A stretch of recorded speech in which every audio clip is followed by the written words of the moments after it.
తెలంగాణ ఆర్టీసీలో సమ్మె సైరన్ మోగింది. జేఏసీ నాయకులతో ప్రభుత్వ కమిటీ జరిపిన చర్చలు విఫలమయ్యాయి. దీంతో అర్ధరాత్రి నుంచి ఆర్టీసీ బస్సులు డిపోలకే పరిమితమయ్యాయి. నేటి నుంచి రాష్ట్రంలో ప్రజా రవాణా స్తంభించనుంది.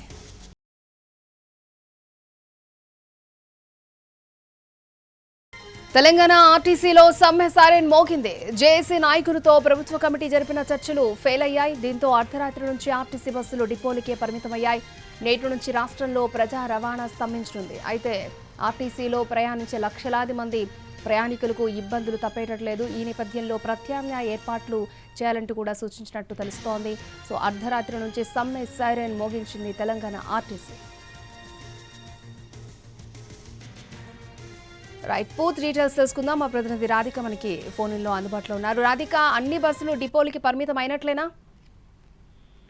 రైట్ అక్ష, ఇవాళ నుంచి తెలంగాణ ఆర్టీసీ కార్మికులు సమ్మెకు సైరన్ మోగించారు. అయితే ఇవాళ మధ్యరాత్రి మొదటి షిఫ్ట్ నుంచే ఈ సమ్మె ప్రారంభమైందనే చెప్పుకోవాలి. ఎందుకంటే నిన్న 9:30 వరకు 5:30 నుంచి 9:30 వరకు కూడా ఇటు ప్రత్యేకంగా ఏర్పాటు చేసిన ఐఏఎస్ అధికారులతో ఒక కమిటీని ఏర్పాటు చేశారు. నిన్న ఆ కమిటీతో జరిగిన చర్చలు విఫలం అవ్వటము, వాళ్ళు ముఖ్యంగా ప్రధానంగా చెప్తున్న 32 డిమాండ్లకు సంబంధించి ప్రభుత్వం అంగీకరించకపోవటము, దానికి 4 వారాల సమయాన్ని ప్రభుత్వం అడగటము, ఇంకా తాత్సారం జరుగుతుంది, దానిపైన ఒక క్లారిటీ రాలేదు అనే ఉద్దేశంతో ఆర్టీసీ జేఏసీ అట్లాగే ఉద్యోగ కార్మిక సంఘాల నాయకులు ఎవరైతే ఉంటారో వాళ్ళందరూ కూడా ఈ నిర్ణయం తీసుకోవడం జరిగింది. దీంతో మధ్యరాత్రి 12 తర్వాత మొదటి షిఫ్ట్ ఏదైతే ప్రారంభమవుతుందో అప్పటి నుంచి ఇప్పటి వరకు ఒక్క బస్సు కూడా ఒక డిపో నుంచి కూడా బయటికి రాని పరిస్థితి.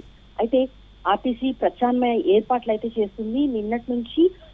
నిన్న ఉదయమే హైయర్ బస్సెస్ ఏవైతే అద్దె బస్సులు ఉంటాయో అద్దె బస్సులకు సంబంధించిన అసోసియేషన్స్ యాజమాన్యాలతో కూడా మాట్లాడడం జరిగింది. వాళ్ళు యథావిధిగా రాష్ట్ర వ్యాప్తంగా 3,500 అద్దె బస్సులు ఉన్నాయి. ఆ అద్దె బస్సులను యథావిధిగా నడుపుతున్న పరిస్థితి అయితే ఉంది. అయితే ఆర్టీసీ బస్సులు నడవకపోవడంతో ప్రధానమైన రవాణా వ్యవస్థ ఆర్టీసీనే ఉంటుంది తెలంగాణ రాష్ట్రంలో. ఈ రవాణా వ్యవస్థ పూర్తిగా కుంటుపడిందని చెప్పుకోవాలి. ఎందుకంటే దాదాపుగా 60 లక్షల నుంచి 80 లక్షల మంది ప్రయాణికులు ప్రతిరోజు ఆర్టీసీ బస్సుల్లో ప్రయాణం చేస్తూ ఉంటారు. ముఖ్యంగా గ్రామీణ ప్రాంతాలలో ఆర్టీసీ బస్సులపైనే ఎక్కువగా ఆధారపడి ఉంటున్న పరిస్థితి. ఇక హైదరాబాద్ విషయానికి వస్తే హైదరాబాద్ మహానగరంలో దాదాపుగా 25 లక్షల మందికి పైగా ఆర్టీసీ బస్సుల్లో ప్రయాణం చేస్తూ ఉంటారు. వాళ్ళ పరిస్థితి మరింత దారుణంగా ఉందని చెప్పుకోవాలి. దీన్ని ఆసరాగా తీసుకొని ఇటు ఆటోలు, మన క్యాబ్స్ ఇవన్నీ కూడా విపరీతంగా రష్ పెరుగుతుంది, ధరలు పెంచేస్తారు, వాటికి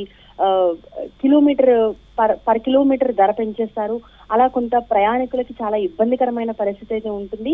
రవాణా వ్యవస్థ అంతా కూడా స్తంభించుకుపోతున్న పరిస్థితి అయితే మనకు కనిపిస్తుంది. అయితే ఇప్పుడు 6 గంటల నుంచి డిపోల దగ్గర ఇటు అన్ని సంఘాలకు సంబంధించిన జాక్ కమిటీ ఏదైతే ఉందో వాళ్ళంతా కూడా ఆందోళన చేస్తున్నారు. ఇతర ఉద్యోగ సంఘాలు, కార్మిక సంఘాలు కూడా ఈ ఆందోళనలో ఇన్వాల్వ్ అవుతున్నారు. మరోవైపు ఇటు గన్ పార్క్ అమరవీరుల స్తూపం దగ్గర కూడా జాక్ నాయకులంతా అక్కడికి వచ్చి ఒకసారి నివాళులర్పించి అక్కడి నుంచి సమ్మెకి సంబంధించిన నిరసన కార్యక్రమాల్లో పాల్గొనడానికి నాయకులంతా కూడా బయలుదేరుతున్నట్టుగా తెలుస్తుంది. మరోవైపు ఎక్కడికక్కడ డిపోలలో ఆందోళనలు రాత్రి నుంచే కొనసాగుతున్నాయి. ఇవాళ ఉదయం నుంచి కూడా ఒక్క బస్సు కూడా డిపోల నుంచి కదిలించేది లేదు అని చెప్పేసి భీష్మించి కూర్చున్నారు. మరోవైపు జేబీఎస్, ఎంజీబీఎస్ లాంటి పెద్ద బస్ స్టాండ్లు ఏవైతే ఉన్నాయో అక్కడి నుంచి ఇతర జిల్లాలకు వెళ్లాల్సిన బస్సులు చాలా ఉంటాయి.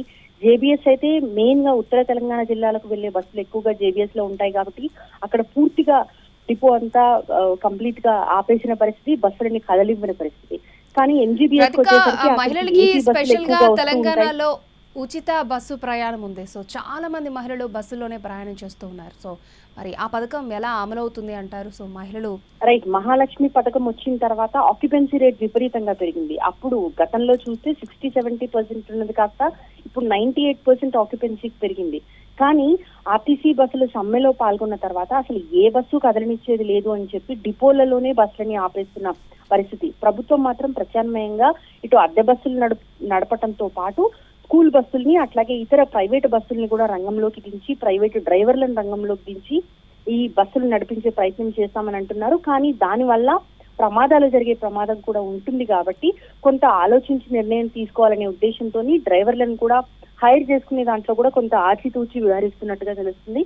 అయితే ఈ పూర్తి అంతా కూడా రవాణా శాఖకు సంబంధించి ఇక్కడ లోకల్ గా ఉన్న ఎక్కడికక్కడ Right. లోకల్ గా ఉన్న రవాణా ఆర్టీఏ అధికారులకి ఈ డ్రైవర్ల బాధ్యత అప్పగించినట్టు, అట్లాగే ప్రైవేటు బస్సుల బాధ్యత అప్పగించినట్టుగా తెలుస్తుంది. ప్రత్యామ్నాయంగా ఎక్కడ ప్రయాణికులకు ఇబ్బంది కలగకుండా బస్సుల్ని నడిపించాలి అని ఆదేశాలను కూడా నిన్న రాత్రి మధ్యరాత్రి కూడా వాళ్ళకి వెళ్ళినట్టుగా తెలుస్తుంది. దీంతో ఇటు బస్సులు, ప్రైవేట్ బస్సులు ఆల్రెడీ ఉన్న 3,500 బస్సులు, వాటితో పాటు ఇంకా కొన్ని ప్రైవేట్ స్కూల్ బస్సులు, కాలేజ్ బస్సులతో పాటు ఇతర ప్రైవేట్ సెక్టర్ లో ఉన్న బస్సులను కూడా వినియోగించి బస్సుల్ని యథావిధిగా నడపాలి అనే ఉద్దేశంతో ప్రభుత్వం చూస్తుంది. కానీ ఏదేమైనప్పటికీ కూడా సమ్మె ఎఫెక్ట్ అయితే విపరీతంగా ఉంటుంది.